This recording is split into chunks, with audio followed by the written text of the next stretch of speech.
Hello, friends. I am here to give you some very exciting Readathon news.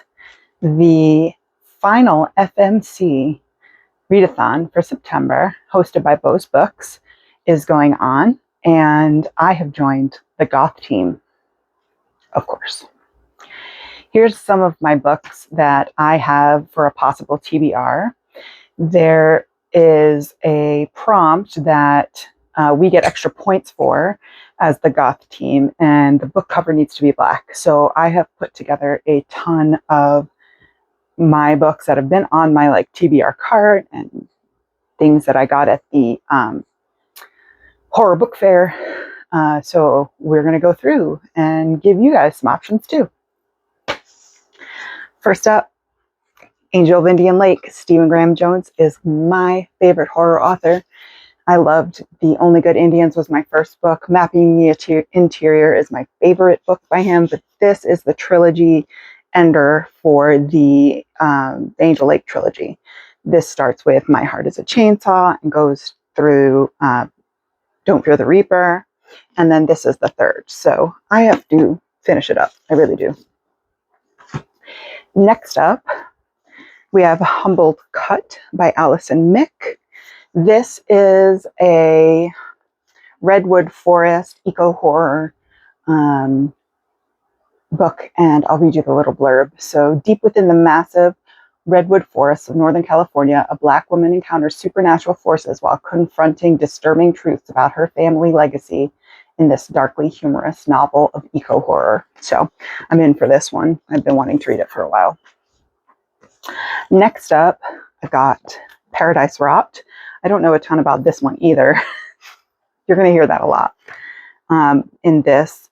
Joe is in a strange new country for university and having a more peculiar time than most. A house with no walls, a roommate with no boundaries, and a home that seems never, ever more alive as the days pass. Joe's sensitivity and all her senses become increasingly heightened and fraught as the lines between bodies and plants, dreaming and wakefulness blur and mesh.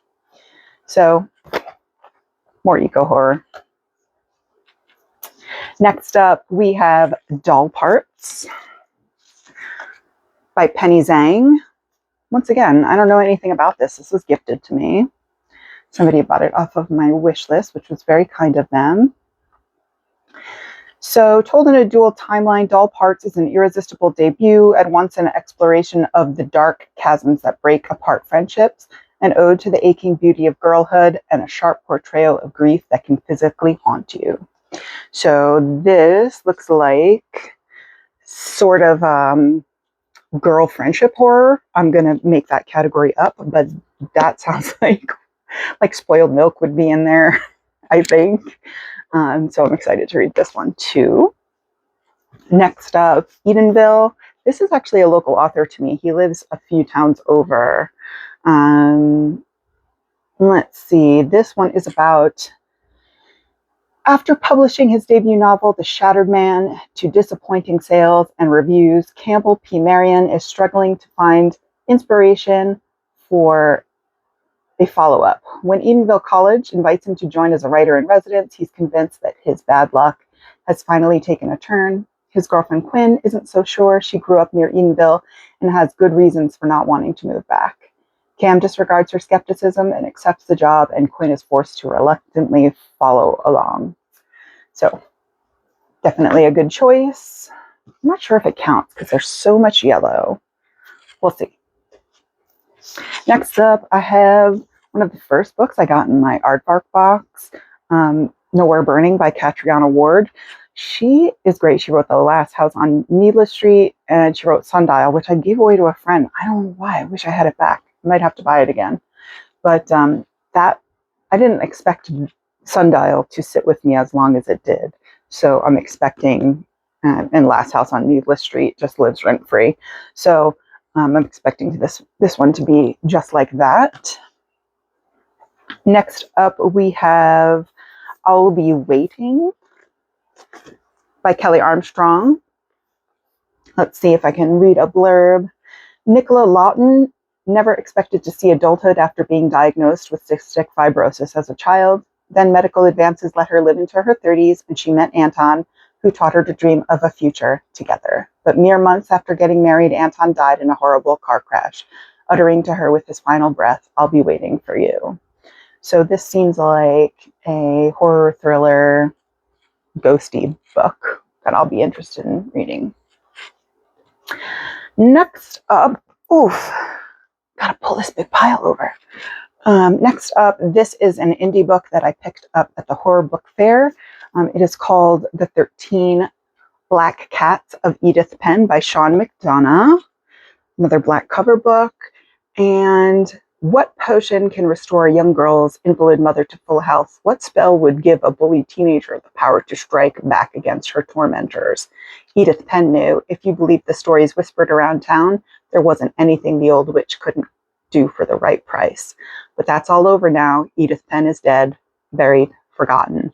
But something is alive in the small town of New Birmingham, something growing stronger. The dying here has only just begun, and nobody can say when it's going to end. Nobody except for the 13 Black Cats of Edith Penn. This one sounds like a ton of fun too, and it's a little short one. So next up is You Weren't Meant to Be Human by Andrew Joseph White. This follows a trans man that is pregnant, finds himself pregnant, and he needs to, he is being forced to have the baby by this mutant. I don't know if it's alien or I know it's buggy. But yeah, lots of body horror in this one. There's tons of reviews out. So it has been on my TBR for a really long time. Next up is a book that I thrifted. This is called Queen Macbeth by Val McDermid. Val McDermid is known for the Wire and the Blood series. The TV show was fantastic. The books were even better if you like thrillers and mystery. They're gory as all get out, and I loved them. So when I found this, I was like, oh, I have to buy this. But it's a playful rewriting of Shakespeare, so we shall see. Next up, another indie book I have is Dark Spores. This is a compilation of stories we tell after midnight, volume 4. I had to buy it because it had mushrooms on it, but enter the dark, mycelia-laden world of mushroom horror. A food blogger hunts for a killer recipe, ceaseless rain drives a lonely man into his fungus-covered town, and a grieving son purchases a kit to regrow his dead mother. Also looks like fun.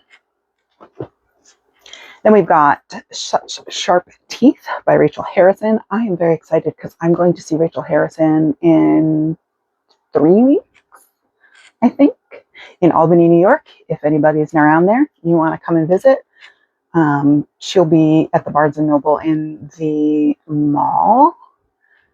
A young woman in need of a transformation finds herself in touch with the animal inside in this gripping, incisive novel from the author of Cackle and The Return.